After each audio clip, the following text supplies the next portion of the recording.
Hello and welcome back, everyone. My name is Desi. I am returning back to reaction videos for the time being because I was listening to this video in the background while I worked, and I could not resist doing a reaction video. I have a lot of work to do before like the beginning of next week to get done. I've never heard of this individual. It just popped up on my screens. The algorithm fed it to me. And this is called Why Everyone is Single Now. And I've been watching a lot of these videos about like dating apps and stuff like that because I live out in the country and I've been forced to use them and I've been very frustrated by them.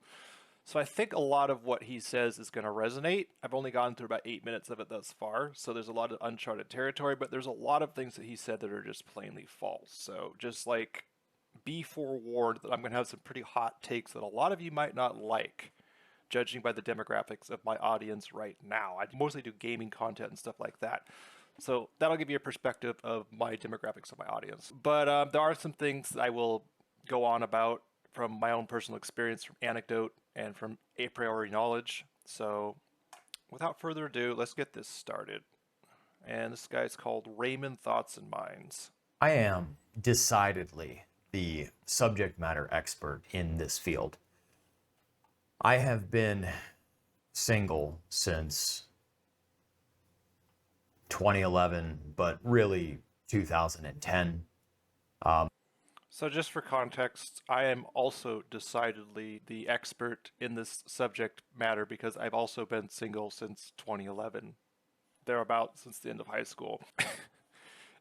Right off the bat, that's what got me and that's what really hooked me into this. I'm like, okay, this guy's been single for about as long as I have. I have had like dating things off and on, but like my last and only LTR was in 2011.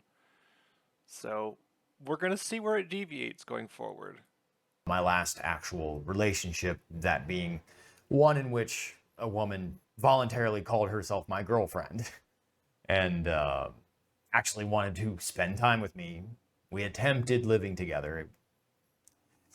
Basically, the relationship devolved last year of college, and then basically she found other people to sleep with. So it was by de facto over because I He sounds pretty salty still about it.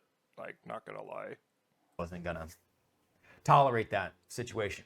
But definitionally, I had nothing going for me. And she just chose to have a tryst with me for a couple days, and that was that. And I ended that because, again, I found out she wanted to be with more people than one person at a time. So I'm not going to participate in that kind of lifestyle. So my standards being what they are, I have been single, and there have been no one interested basically since I started shaving my head. All of that to say, There it is. Like, right off the bat, this is what made me kind of skeptical. Like, this whole idea of if I lose my hair, I lose my ability to attract females or just anyone in general. And while it is true that, like, it does decrease the amount of interest, and I'm going to provide some context. One of my best friends is a girl, female bodied person, and she's in the process of trying to find dates, and she's neurodivergent like me. She's going to be a good anecdote of just the perspective of dating from the female side. And yes, she is very aesthetically attracted to, or she has more of an aesthetic taste when it comes to men. And she did date somebody who didn't have any hair, who had shaved his head, and it wasn't a deal breaker. She really tried to push through it, but unfortunately, she's just one of those aesthetic types. However, I have known women, female-bodied people that don't care about that. They're more, and I feel like women are, I'm not going to even say that. I feel is not a good word here. It is empirically proven that women do not care as much about physical appearance as men do. I think men are projecting. They're like, oh, I'm bald, thus I cannot attract a mate. Because, like, if there's any defect that a female has, like if they're overweight, they have tattoos or whatever, men are quick to be like, oh, or if they're too old, they have kids. It's not like men don't have criteria either. They're always like, oh, women are the picky ones. Well, men are also really picky too. It's very appearance based with men. For women, it's more about personality. It's more about confidence. It's more about, you know, givingness, nature, and also the ability to carry a conversation is huge. And I think that is the major crux. But I don't want to go too far off on this right now. Preamble to this article. It seems like, you know, some people have been mentioning this. Aaron Clary talked about this recently in a video where basically conventional employment and conventional marriage, conventional relationships are basically an archaic thing of the past. The young women have made it clear they don't want anything to do with traditional relationships, let alone marriage. So I'm going to use Claire as an example. That is demonstrably false in her case. She is looking for a life partner. She is looking for, unfortunately, I hate that she's looking for a provider. But okay, I want to point something out too with my friend. Is that she's looking for a provider, but that's because she has like a $4,000 mortgage and $300,000 in student debt, and she's struggling. She's bought a house, but she is on the struggle bus. And having another partner with a reliable source of income would alleviate that problem. But she is very interested in having a very conventional sort of relationship with a masculine presenting sort of manly man or whatever. I'm still questioning whether that's what she really wants, but that's her type, so to speak. But she hasn't been in a serious relationship in years. 13 surprising reasons more people are choosing to stay single than ever before. So I'm going to go ahead and put this into reader's view. So let's find out from the horse's mouth, and I'm saying that on purpose. No, women are not horses, obviously. But you can, like a woman and a horse, you can lead them to water, but you can't make them drink. God. And so,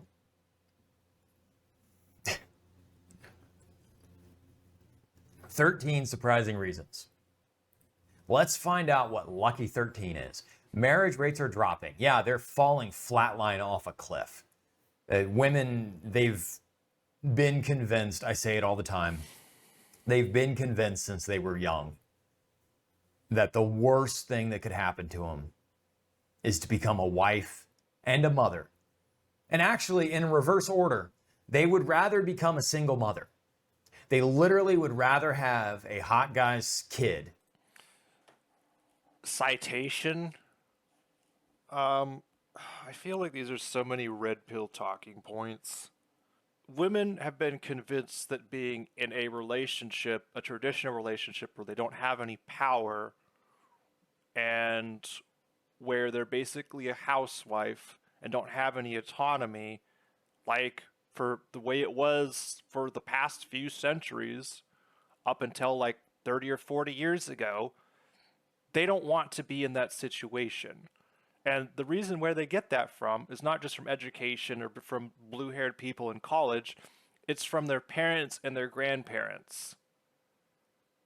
And also the divorce rates and the unhappiness that like housewives were in during like the 50s and 60s before suffrage. Yeah, think about that. Like suffrage wasn't even that long ago. Or female suffrage like 100 years ago or something like that. I'm sorry if my dates are slightly off. But yeah, they don't want to be locked in a position where they have no autonomy with a toxic, where they are basically locked into this. It's very difficult for them to get divorces, which it was during the early to mid 20th centuries. And also there was no ability to move up. There was legitimately a glass ceiling back then. There still is now, but it is less pronounced than it was back then. And women look back and they say, I don't want to go through that crap again. I'm going to be very selective. I don't want to be in this traditional role because it did not work for my ancestors. Hot definitionally by whatever metric they have. They voluntarily choose to be single mothers. Look at Ashley St. Clair. Single mother by two different people, chasing specifically men of influence and power to have their offspring with the intention of having that be a single mother situation. And yes, that is all encompassing of the child welfare state and all this other stuff and men, divorce scraping and all that. Yes, obviously. When I say those statements, I'm the child welfare state, but people are having less kids. Like that's a very Reagan-esque talking point there. So again, kind of as we go forward in this video, you get where this person leans on the political spectrum.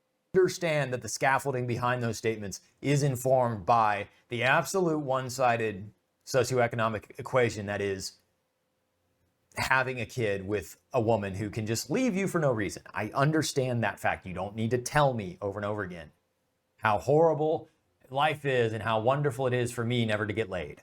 I get it. Marriage rates are dropping, and it's not random. These surprising factors explain why. More and more people are opting out of traditional relationships, and it's not just a passing trend. It's a multi-decade psyop that they've been running on us since the 60s. The idea of settling down isn't as universally appealing as it once was. No, no one wants to. It's completely out. It's not even an option anymore. And women have made that choice. And I'm not.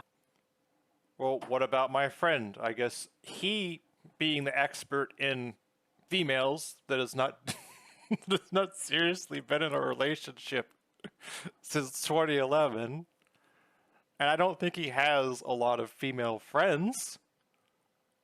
I love the no one, just the blanket statements encompassing all women, because this, my friends, is the expert.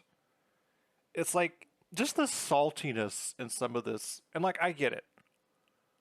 I freaking get it. I try to use the dating apps. People are flaky as hell. It's annoying. But there's more to it than they don't want to settle down, and they're fleeting, and women are just. What is it that men say now? They're just flaky. They find something else that's more appealing, and they don't care, and they're just playing everybody. Oh, by the way, men do this too. I love how this is only women that do it. I'm not being negative or judgmental. I'm saying those are the facts on the ground. Women have made that choice. I'm not being negative or judgmental, but these are the facts that I have based on my expertise with people that I haven't dated in 15 years. Time for men to choose accordingly, and most of us just need to go buy a nice house somewhere that's small, live a nice quiet life, and just visit Rosie Palm and the incognito tab as necessary. Like, see, that I agree with for, I guess, non-ace people. you gotta get, as long as you don't have like an addiction, which unfortunately that's one thing that become addiction, that does make things quite a bit easier. It sucks. It is what it is. I don't know what the solution is, because you can't control other people. And if the majority of other people have chosen to not want to participate in the one thing that perpetuates the culture and provides a stable society, we have to, as men, we have to make choices that insulate our futures against the coming chaos. Because it's coming. People are more. You're right. The chaos is coming, but it's not because women want to be single and want to bounce around and ride the what is the red pill term? Like the carousel. I know the actual term, the rooster carousel. There we go. Flaky than ever before. Dating used to be about making plans and actually following through, but now reliability seems to be a thing of the past. People cancel last minute, forget about commitments, or disappear entirely without a second thought. This is true. And it's annoying as hell. Like, solidarity on this, brother. I freaking hate this crap. But why do they do this? And again, I'm going to go back to my best friend. Both of my friends have experienced this. By the way, men do this too. It's not just women. Like, my friend will be talking to somebody who she finds attractive. They'll be having a conversation. And he'll just, like, mid-conversation unmatch or ghost because somebody else pops up that is, and my friend is demi-sensual, because I can't use the other S word because YouTube. So she's on the ace spectrum, not fully ace like, or I should say not conventionally hard ace like I am, however you want to take that. But she also doesn't put out easy. And a lot of men, and she's an attractive person, so she gets lit up like a Christmas tree. And a lot of these men will talk to her and then realize it's not going anywhere and just unmatch or stop talking and just ghost. So. Yeah, because there's always a better option, and there's no community around you to chastise you for not showing up. The lack of accountability in modern social culture has made relationships feel like a revolving door of disappointments. Gee, I wonder why. Wonder who's turning the revolving door. As reported by Filter Off, flaky dating behavior refers to people who are unreliable when making and keeping plans. This includes canceling dates at the last minute, being late or completely standing up dates, saying they will call, text, but never do. Flakiness isn't just an occasional annoyance. It's a pattern that has made emotional investment feel like a gamble. Again, who is making these choices? It's not just about standing someone up for a date. It extends to friendships, friendship is a thing of the past. I've been saying this. I really believe that friendship. This person, God's bless him, is so freaking jaded. As of right now, by the way, my three best friends right now, I have more close friends than I have in my entire life at this point in my life. So for him to say that friendship is something of the past, I'm starting to just feel bad for this person because it's not true. There's so many things that he said are just blanket statements, broad brushed, and simply not true. Is kind of antiquated concept at this point. You have to just fend for yourself. You have to be your own friend. Like I just feel bad at this point because like I have a support network. If S hit the fan and I was in a dire state, I have multiple people that I can lean on, and vice versa. I feel very blessed in my life at my present time to have my friends. And I feel now more than any time in my life, and this is because of therapy, because of me reaching out and me overcoming my social anxiety and everything, and me getting lucky with the dating apps and finding friends, not necessarily relationships, where I'm in this position. But to say that friendship is antiquated, doesn't exist, you have to fend for yourself is very sad. Because no one else is going to come at all.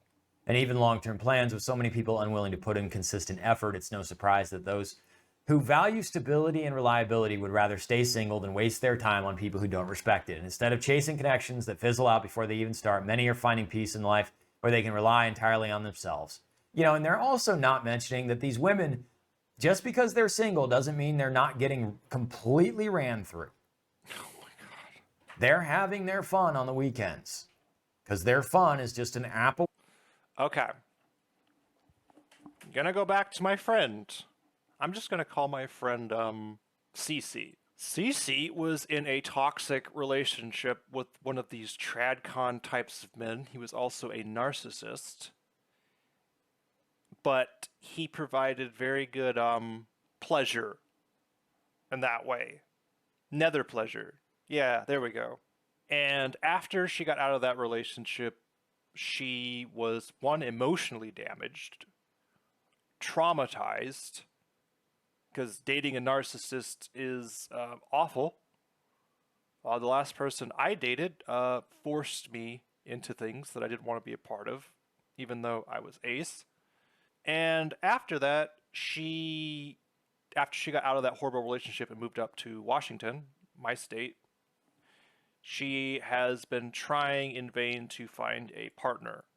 It hasn't gone very well for her. And by the way, she is a very conventionally attractive person. Beautiful, I would say.